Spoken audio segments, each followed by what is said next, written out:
Hello everybody and welcome back to day 9 of my ceremony and ritual challenge.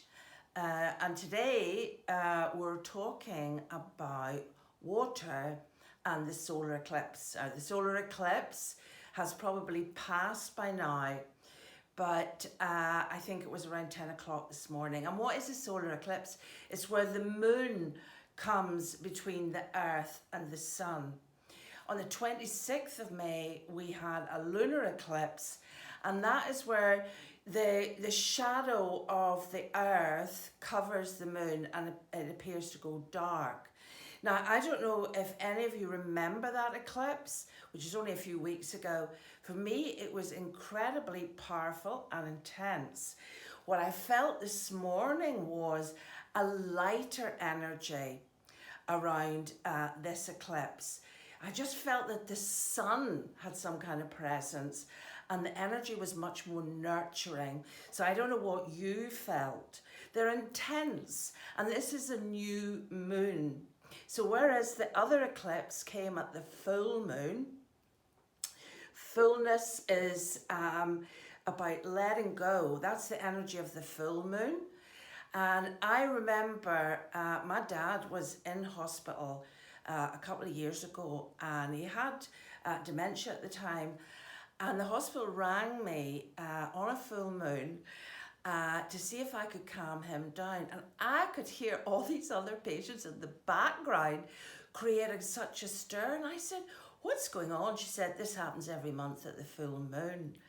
So it's like it's not something that we make up, or it's not something that hasn't got some kind of truth to it, that we feel these energies of the moon.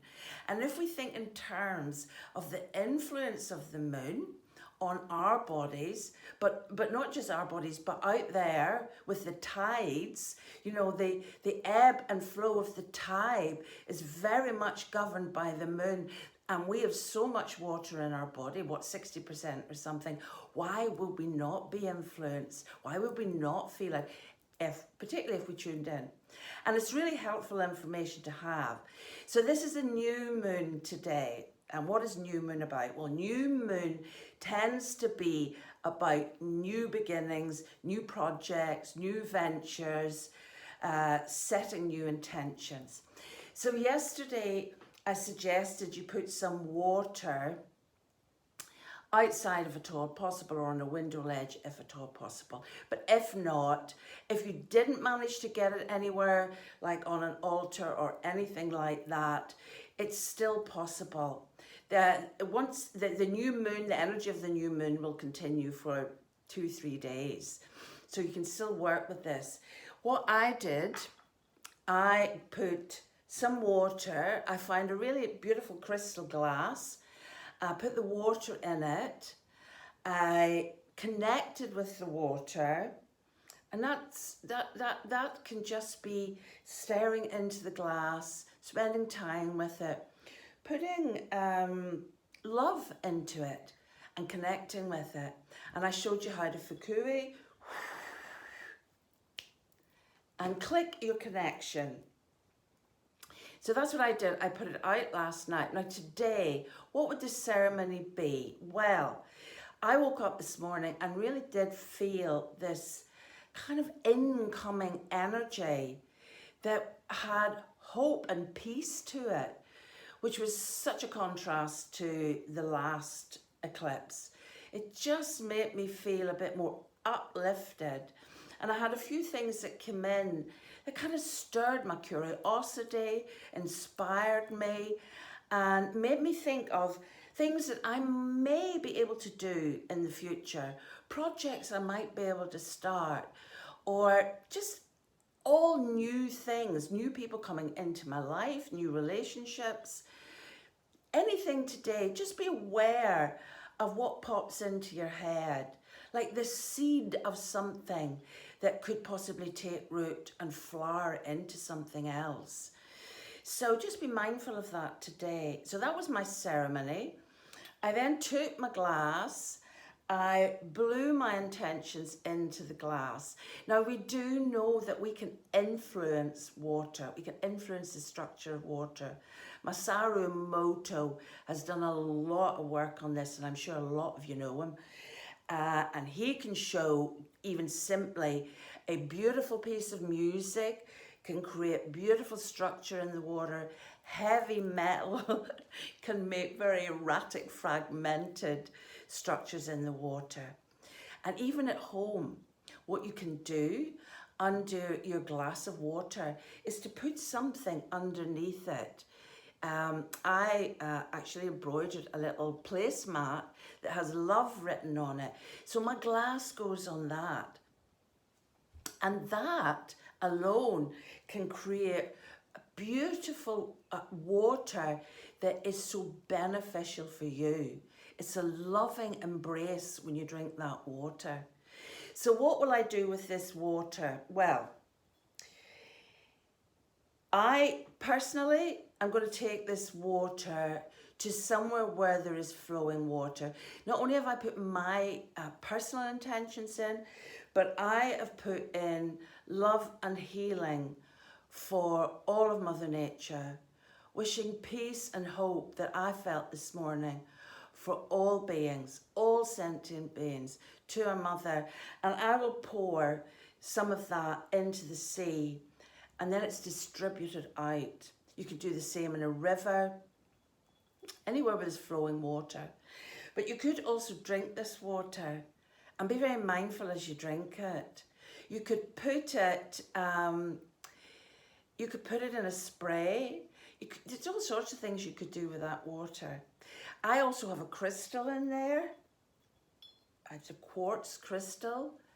So this should be really powerful crystal. What you can do is, like that crystal, I could attach to the pipes under my sink where the water comes in. And that then would be a wonderful connection with the water coming into my house, you know, to create some kind of living, loving energy flowing through the house, through the water.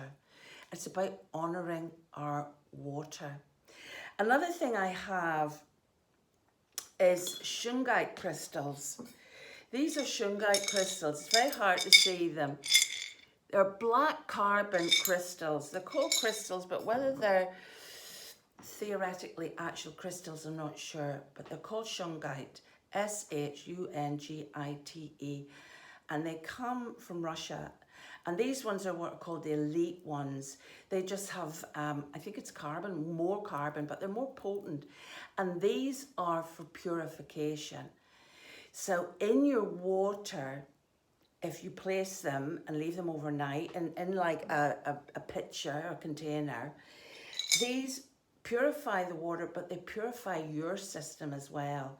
So they're incredibly beneficial. I even wear a piece of shungite around my neck. Now, I would put these crystals out in front of the full moon to energize them and for them to just go out and enjoy the power of the full moon in nature. We know that energy goes where intention goes. So it's all about intention setting today. What is your intention for the next few weeks? What is your intention for yourself for this time? What is your intention for the people, how you want to respond and relate to the people around you? So this is a day of ceremony, and you can do it as simply as you want. I've used the water because we have the sun and the moon. I feel this energy, this eclipse energy has been lighter because the sun has been involved. You wouldn't think it here in Lancashire, but you know, we know the sun doesn't go away even when the clouds come. But the sun has been involved and it's given it that extra boost of energy, given us, I think, an extra boost of energy. And for any of you out there, I am sure we're all needing it at the moment. So your ceremony is quite simple. And if you haven't done the water, but you still want to do a ceremony, particularly today, just in the kind of strong energy of the eclipse, just do it. Just do it. It doesn't have to be with water at all. You know, you just even connect to the moon, or even your sacral area, because the sacral area, that's like your belly area, is very much, and especially for women, because our menstruation is very connected to the cycles of the womb, but also to emotions. So if you're tearful today, let go. Just cry and allow. That's the sacred flow of water as well. So just connect, put your hands on your belly, and men, put your hands on your belly, and just connect to that watery aspect of yourself, to that moon energy, and just see what comes up. Do something for you that is a ceremony and a ritual that will lead you to a sense of greater inner reverence and peace. Okay, once again, thank you so much for all your comments. I mean, I really do appreciate them. Sometimes I'm like, am I just up here on my own talking to myself? But your comments make all the difference. And if you do feel this might benefit somebody, please, please share it. There are so many people out there so in need of connection and in need of connection with themselves. All right, have a blessed day and lots of love.